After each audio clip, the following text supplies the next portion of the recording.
Some things are better left unsaid. Take it from me, some things are better left unsaid. Hello, welcome to Unspoken, episode 18. This week, we are not going to discuss the US elections, mainly because everybody else is. And so it's not exactly unspoken. It's like the hot topic at the moment, and we talk about other things. It's tiring. If you want to talk about it, go somewhere else. We won't be talking about it. Today, we're going to be talking about living on other planets, living on other places. A lot of people said when Brexit happened, they were saying, if we leave, I'm going to leave the UK, England, the UK, we're going to leave. If the UK leave, then I'm leaving. And a lot of people did actually. I saw somebody last week, they were tweeting, they were saying, they lived here and now they're moving, I think they're moving to Australia. They're Australian and they were here for 20, 25 years and they just don't want to live here anymore because of that. I'm pretty sure there were people in the US that said the same about this elections. But either or person whoever won did so, then they'd also be moving. A lot of people base their places they want to live on the leadership, which is not a bad idea, but that does change. Other people base it on climate.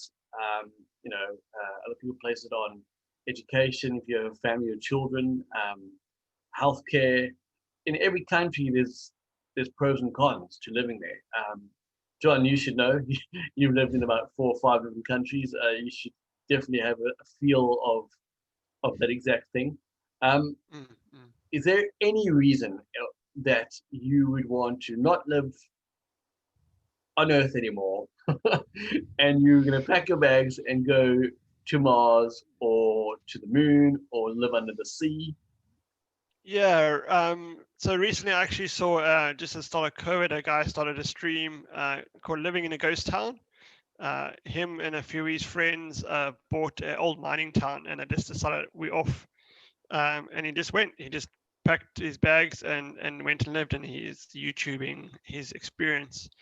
And so that's just like in America still, but there's also the exploration of maybe people going to Mars and signing up for a one-way ticket to Mars, which is kind of almost suicide in a way, but only for Earth. So being the first people to make a colonization or a civilization on the moon or on Mars, I mean, that's like futuristic stuff, So I see the motivation there. Living on the ocean, like seasteading is a phrase on that one. I've been part of a group that are exploring doing that. I can definitely see that getting away from government issues and setting up your own new laws and stuff like that would be beneficial. In that way, they're discussing like medical procedures that are banned in certain countries, but wouldn't be banned on a seastead, which means in the middle of the ocean, away from any other government. So I see that one. Underwater, I think people might get pushed there once the planets, once land gets a bit crowded. But I don't know if I personally have a need to be in a rocket and go live on the moon or somewhere else like that. Maybe there comes changes, but no, I don't know if my motivation, maybe underwater or on water, I'm keen to try that out. But I think, there's a few barriers that need to be crossed before that happens. But I mean, exploring distant land is in the DNA of human beings, isn't it? I mean, from as far back as we know in history, I mean, they have done that. Pioneers have stretched out, have discovered, well, I say discovered in inverted commas, countries, because, the Europeans reckon they discovered the whole world, but whenever country they went to, there were other people. So yes, but they planted a flag, Yeah, so... I've discovered this country, but you've just found it for yourself, and maybe for the people back home. But there's other people that very much knew it was there.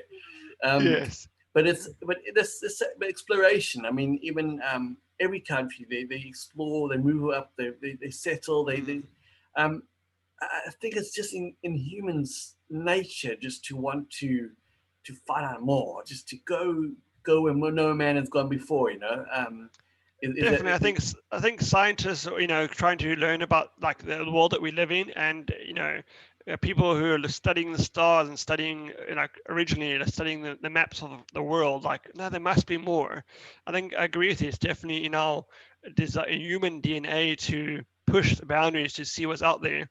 I think some people are driven by what is out there, like in terms of you know finding aliens or finding other things. And in my belief, I don't think there's any other life form out there in terms of actually human-like or anything like that.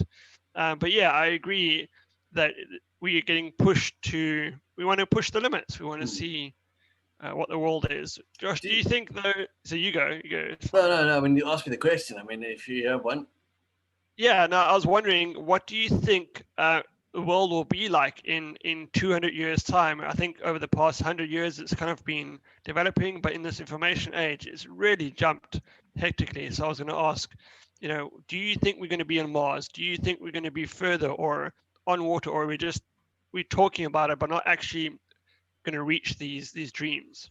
Yeah, well, I mean, the thing is, if you look at the rate of engineering and technological development and things, I mean, it's really increased at a rapid rate.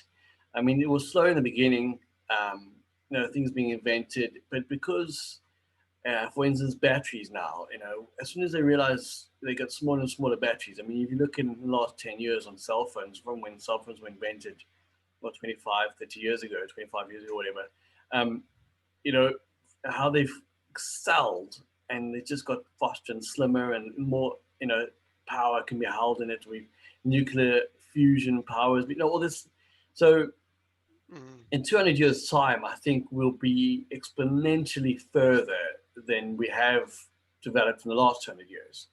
And also saying that, I think because of the absorption of the energy we're using, the amount of careless use of the world resources that humans are doing, and the pollution, I think we will be, forced to look at alternative methods of living.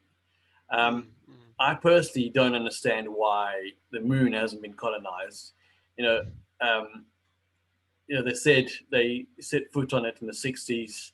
So, what's it now? 60 years later, almost, and it's, but there's no McDonald's on the moon, And they've got this International Space Station, which people are living on almost permanently at the moment, with, a handful of people. But you would have really thought that they would have had proper operations set up on the moon so they can get closer from there to Mars and travel from there and have like an intermediate.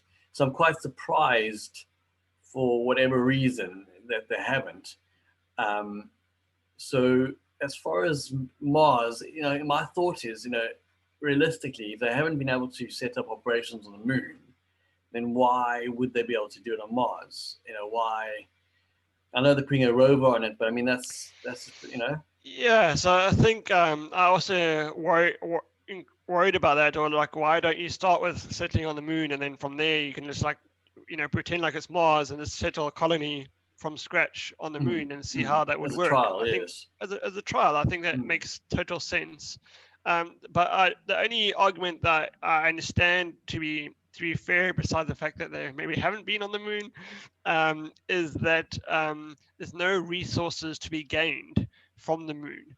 So to pay for it's fully funded by like Earth money kind of thing. If you're going on the moon, you go into the moon, you get moon dust or moon rocks, and that's fantastic. But maybe sitting on Mars, there's a lot more to explore, a lot more to mine, perhaps, and to find out if there's money there. And so to settle on the moon, it literally is preparing to go further. So that's the only thing that it gives. I don't think it gives space. Excuse the pun. I don't think it's just to provide extra place to live, because the moon's not that big. And I don't think many people are going to go, okay, I'm going to go live on the moon. But yeah, I do think there is reason to set up a colony on the moon and say, okay, this is how it might look on Mars, although temperatures are different. I suppose it comes down to that is what you said. There's nothing to mine, is there? So there's no financial incentive to do it. So nobody wants Yeah. to fork out the money and say, well, actually, we'll spend billions and billions and billions or trillions to set up a colony when actually we get nothing in return. So really, it comes down to the money, in the big M word. The money. It's all about the money, isn't it? So if they do find something on Mars, some certain metal that is stronger than whatever platinum or titanium, stronger than titanium, and well, this metal now the most expensive metal, and we can bring it in, it will be worth it. We can. So I understand. Yeah, that makes a lot of sense. It's not in the end of the day, it's not about science. It's not about population of the earth or whatever. It's really what comes down to what can we gain financially from exploring a different world. That's also the same same reason then why people don't go under the sea. Why the lost city of Atlantis is not being repopulated. And I suppose as from a limited, I'm not a scientist. I'm not a doctor. I haven't studied in those areas, but I'm a diver and I know about pressure and water and stuff like that. So I suppose in a way it's really difficult to try and live under the sea from the immense pressure that the sea gives. To try go build a city at 1,000 meters under the sea, it's going to be the pressure on that, to be able the infrastructure on that, and again, there's no reason. Whatever's there to mine, they can mine from up here. So there's no reason for people to actually do that. Yeah, I think they are exploring how to eco-friendly sustainability ways of mining ocean floor and stuff like that.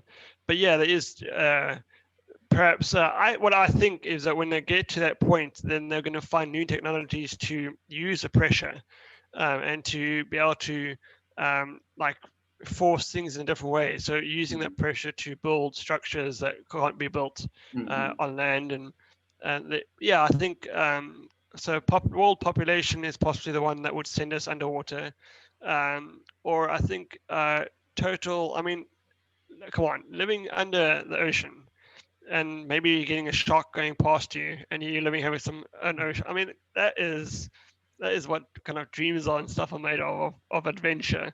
Like kind of like a Atlantis Lost City type thing.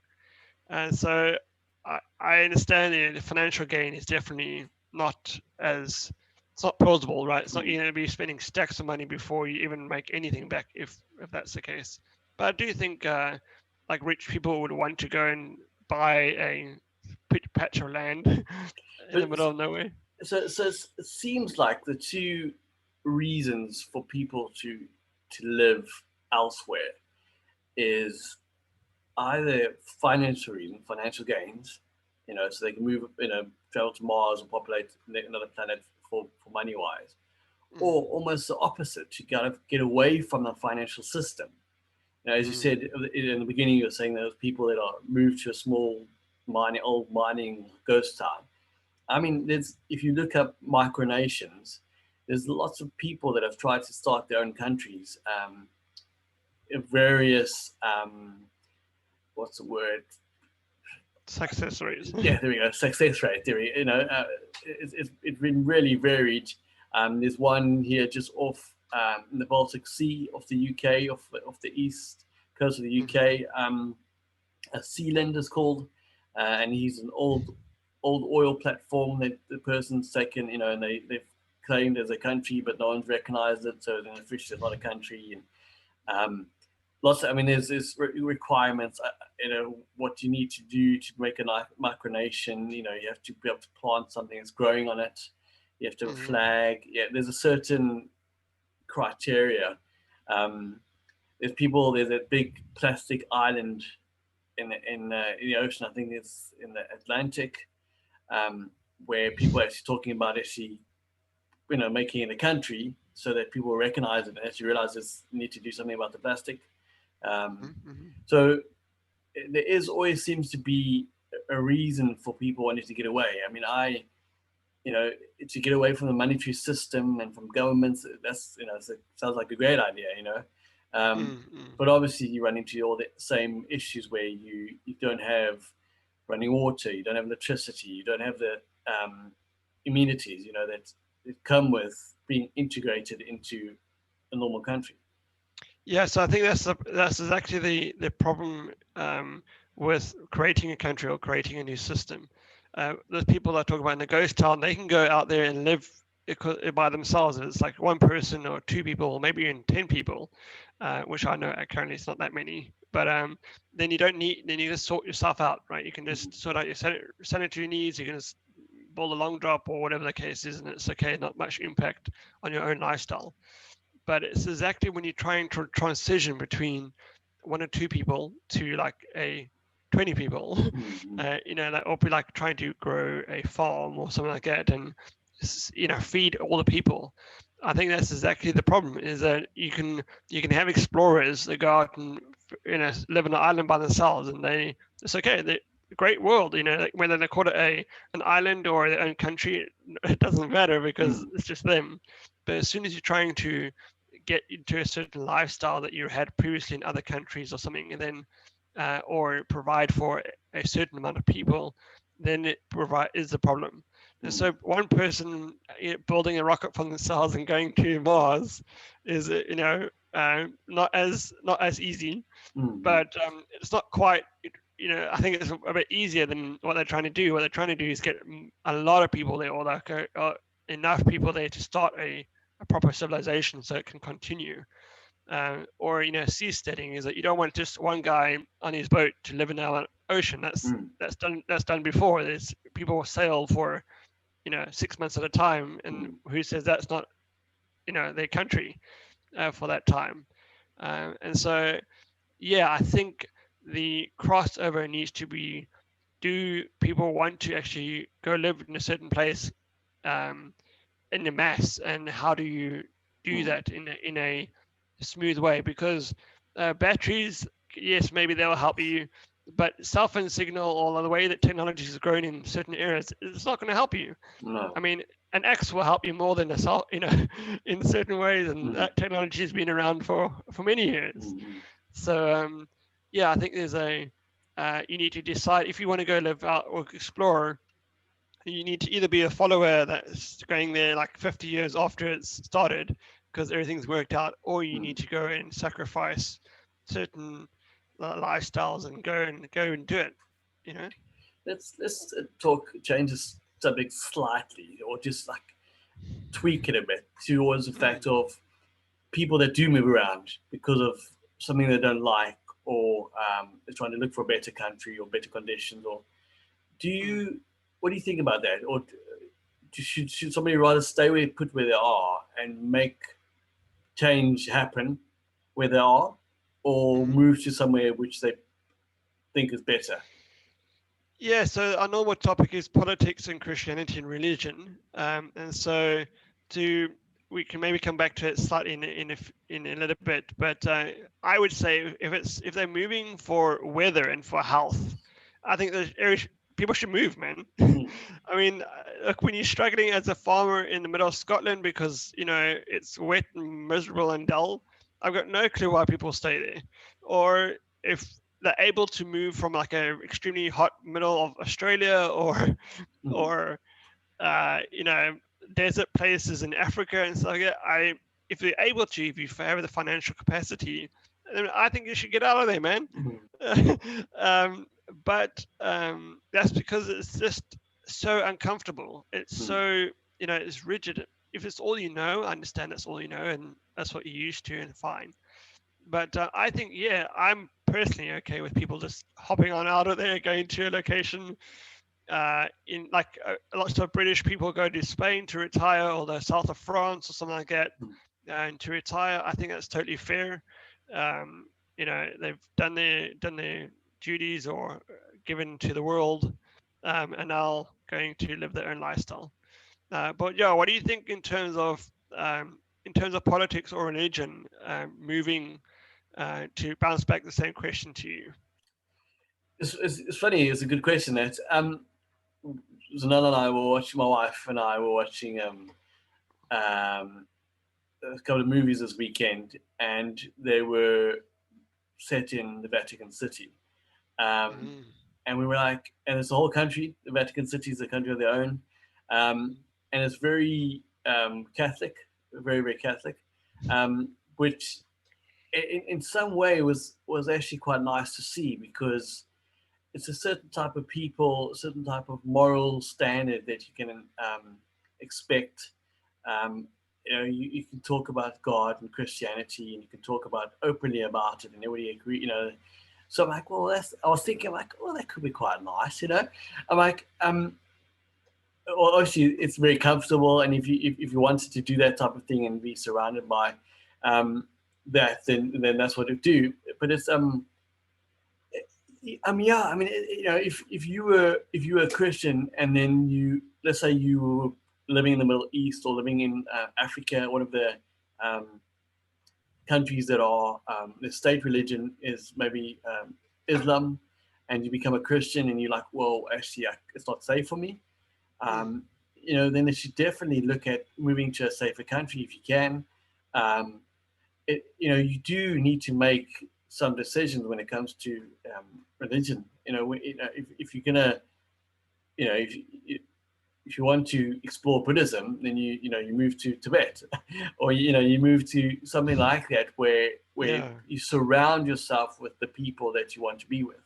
If it's just the same as if you want to have the laid back and relaxed, chilled vibe, you move to the sea, you move to the coastal, because that's what's known. Most people know that those areas tend to be a lot more relaxed, whereas the cities are very mainstream, very business orientated.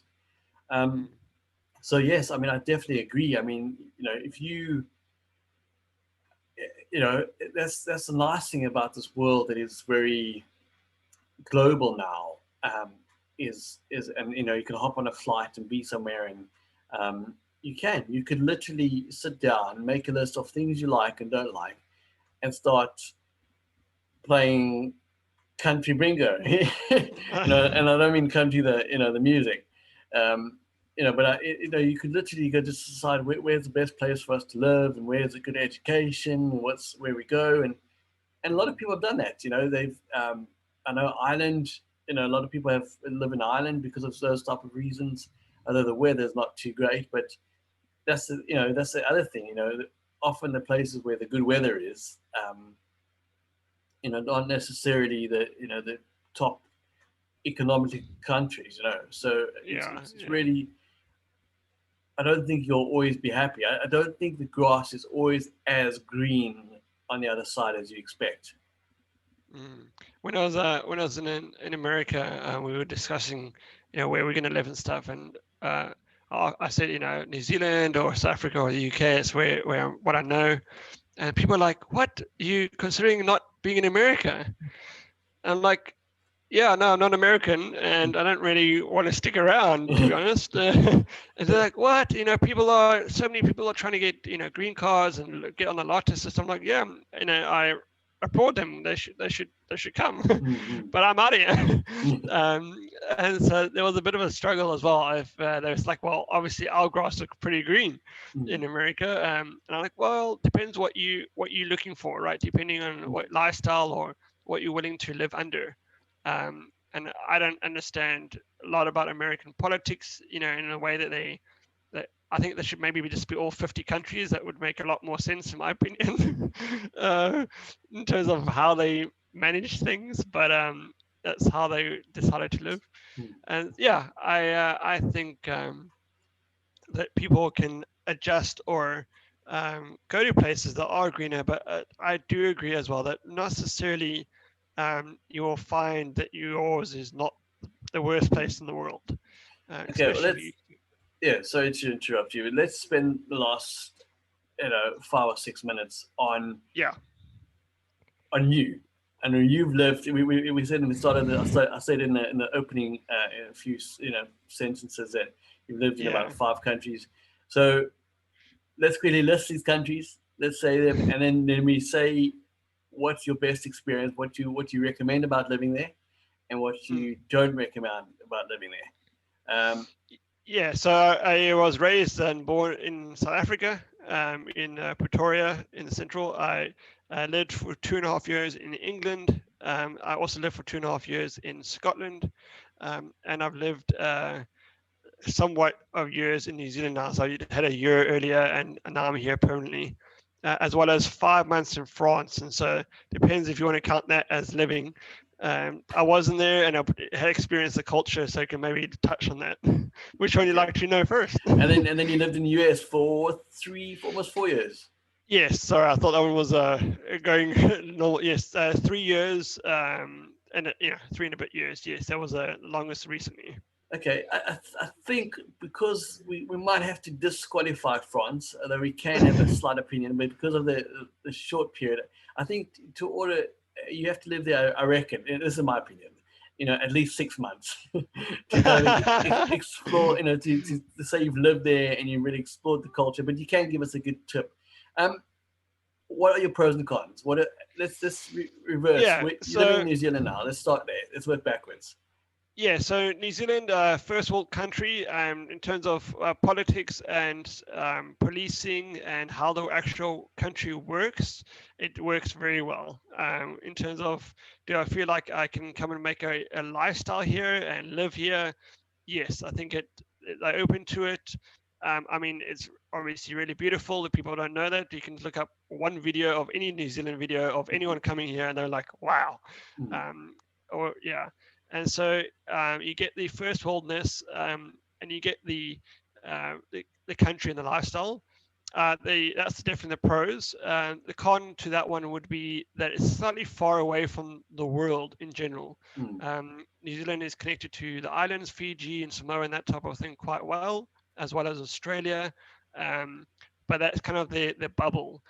Oceania is slightly far away from the happenings or the timeline even of the world, and they're aware of that. They try to do news. Okay. And then we lived in America recently. I lived in Chicago, which could be totally different from living in New York or living in California, for instance, different two coasts. Pros of that also, you can get anything. Literally, like Amazon is amazing. You feel like you can even have access to anything you want to buy online, anywhere, any amenity, people inventing random stuff the whole time. It's just like the access to whatever you wanted to play sport wise. You can go get a coach, you can get and I think that's really, it's like a world of opportunity, a land of opportunity there. Chicago itself was a bit dirty and a bit harsh.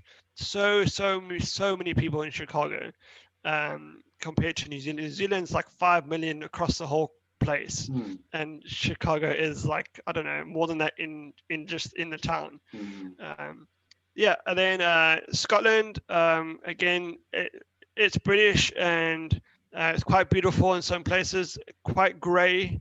The people are very friendly, loving, though. I think Scottish people can happen to be your friend quite a lot, and are willing to invite you in. Landscape's pretty good. Some skiing over there. Slightly far north in terms of light and that type of stuff. But reason to live there is history and culture. Scottish traditions, I think, are fantastic. But I don't know if people can handle the weather and the grayness during winter. England, also got the history. Has London and has that type of historical Roman roots as well. You can go see Roman baths in Bath and stuff. But I think sometimes slightly snobbish in terms of culture. People would find them very harsh, especially if you're coming in there from outside. But but yeah, it's got rich history, and it's a lot more closer than Scotland, I feel like, to Europe, where you can just literally hop over to France, and people do that. I think Scotland, people don't tend to do that as much. And then, yeah, South Africa, I probably would, root for that a lot more if it was more first world. Those other countries I lived in is a lot more first world. South Africa has rich culture, rich friendliness, and invitation to the land of, like has all the wildlife and that type of stuff that people can see, and the beauty as well.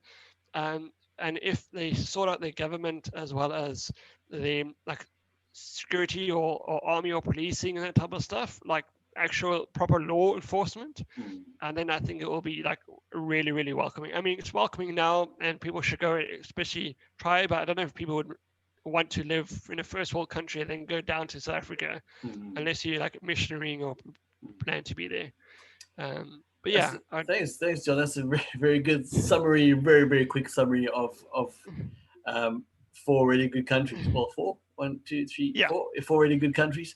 I do think we'll do a video, we'll do a chat sometime about 4 people who are either in the UK and thinking about immigrating to New Zealand, or in South Africa and thinking about either New Zealand or England or Scotland or America.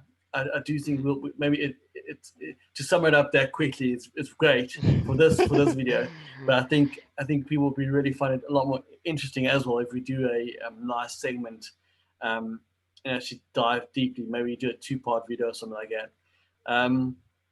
So Josh, really... just to wrap up then, what do you think will happen in 50 years or 100 years? Or how can we look at the world and know in terms of politics or lifestyle, or what do you think is going to be available to the futuristic person?